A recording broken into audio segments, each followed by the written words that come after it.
కృష్ణుని బాల్య లీలలు. గార్గ మహర్షి వసుదేవుని పురోహితుడు, గొప్ప జ్యోతిశాస్త్రవేత్త. వసుదేవుడు పంపగా బాలురిరువుకు నామకరణం చేయించుటకై గోకులానికి వచ్చెను. పెద్దవాడు బలరాముడు, చిన్నవాడు శ్రీకృష్ణుడు. ఇరువురు అత్యంత సుందరులు. బలరాముడు గౌరవర్ణుడు, కృష్ణుడు నీలమేఘ శ్యాముడు. గోకులమునందు అందరూ వీరెంతనో ప్రేమించేవారు. గోపికలు ఎల్లప్పుడూ కృష్ణ దర్శనం కాటించేవారు. బలరామకృష్ణులు ఇరువురు చెంచలురు, అల్లరి పిల్లలు. ఒకప్పుడు బురద నీటిలో చిందులు వేస్తారు, మరొకప్పుడు లేగదోడ తోకబట్టుకుని హాస్యాలు ఆడతారు. వేరొకప్పుడు ఆకాశంలోని సూర్యచంద్రులను తమ కైవసం చేసుకోవాలని మొండితనం చేయించుంటేవారు.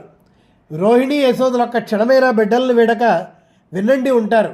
కొంత వయస్కులు రాగానే రామకృష్ణులు ఇరువురు తమ వచ్చి రాని అడుగులతో, బుడిబుడి నడకలతో అందరి మనస్సులకు ఆహ్లాదాన్ని కురుస్తున్నారు. తమ తల్లులకు చిన్న చిన్న వస్తువులు తెచ్చి అందించట వంటి పనులు చేసేవారు. నందుని కాలిజోళ్ళు తెచ్చిపెట్టేవారు. ఒకనాడొక పళ్ళు అమ్మే అవ్వ వచ్చినది. ఆమె కేకవేయగానే శ్రీకృష్ణుడు తన చిన్న దోశల నిండా ధాన్యం తెచ్చి వేయబోయాను. కానీ అతని చిన్నారి దోశల నుండి ధాన్యము అంతయు దారిలో పడిపోయినది. పళ్ళు అమ్మే అవ్వ శ్రీకృష్ణుడు దోశల నిండా ఫలాలు నింపినది. శ్రీకృష్ణుడు ఆమెకి తగిన ప్రతిఫలం నీయగోరెను. ఆమె తన ఇల్లు చేరి చూడగా రత్నాలు, వజ్రాలు, కెంపులతో ఆమె గంప నిండి ఉండెను.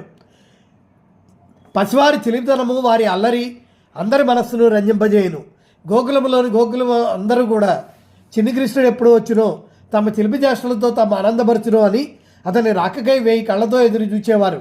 శ్రీకృష్ణుడు ఇప్పుడు 2 ఏళ్ల వాడయ్యాడు. తమ సమవయస్కులైన గోపబాలుని కూర్చుని ఇండ్లిళ్ళు తిరిగి పెట్టేవాడు. కట్టివేసిన లేగదోడలు విడిపించేవాడు.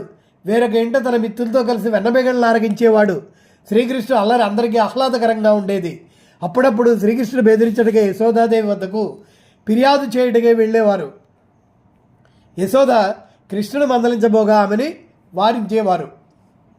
ఒకనాడు శ్రీకృష్ణుడు మన్ను తిన్నని బలభద్రుడు మొదలగు వారు యశోదతో చెప్పగా, ఏది నేను నోరు చూపమని గద్దించే.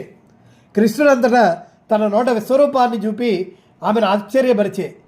ఒకనాటి ప్రాతకాలముననే యశోదాదేవి మేల్కాంచి తానే స్వయంగా పెరుగు చిలకసాగింది. ఇంతలో శ్రీకృష్ణుడు మేల్కొనెను. శ్రీకృష్ణుడికి తాజా వెన్న అంటే ఎంతో ఇష్టము. తల్లి వద్ద చేరి పాలకే మారాము చేయసాగెను. యశోద వెన్న తీయటమాని కృష్ణుడికి పాలేయసాగెను. పొయ్యి మీద పాలు పొంగుచుండగా కృష్ణుడు అక్కడే విడిచి పొయ్యి వద్దకు వేయను. శ్రీకృష్ణుడికి ఎంతో కోపం వచ్చెను. తల్లికి తన కన్న పాల మీదనే మక్కువ అని పెరుగుకొండను పగలగొట్టి వేరొక ఇంటిలోకి దూరెను. రోడ్డు మీదకి నెక్కి ఉట్టి మీద వెన్నకొండను దించి కోతులకు వెన్న తినిపించసాగాను. పొయ్యి మీద నుంచి పాలు దింపి యశోదకు పగిలిన పెరుగుకొండ కనిపించాను. శ్రీకృష్ణుడు అల్లరి మితిమీరిపోవచ్చున్నది.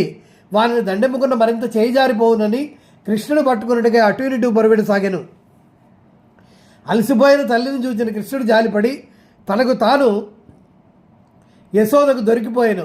క్రోధంతో యశోద శ్రీకృష్ణుడు ఒక రోడ్డుకి బంధించే ప్రయత్నము చేయసాగాను. ఎంత పెద్ద తాడైనా 2 అంగుళములు తక్కువ పడుచున్నది. తాళ్ళు ఎన్ని జోడించినా ఆమె ప్రయత్నాలన్నీ విఫలమయ్యను. తల్లి దీనావస్థను చూసిన కృష్ణుడు తనకు దానే కట్టుబడెను.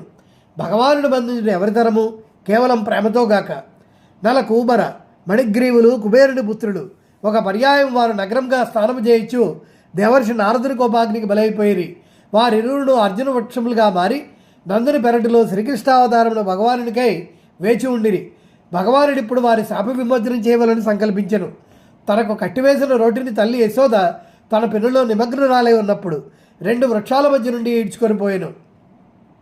వృక్షములు ఫెళఫెళ పెద్ద శబ్దం చేస్తూ విరిగిపోయినవి. నలకూబర మణిగ్రీవులు శాప విమోచనులై స్వామిని ఎంతగానో స్తుతించి తమ తండ్రి కుబేరుని వద్దకు వెళ్ళిరి.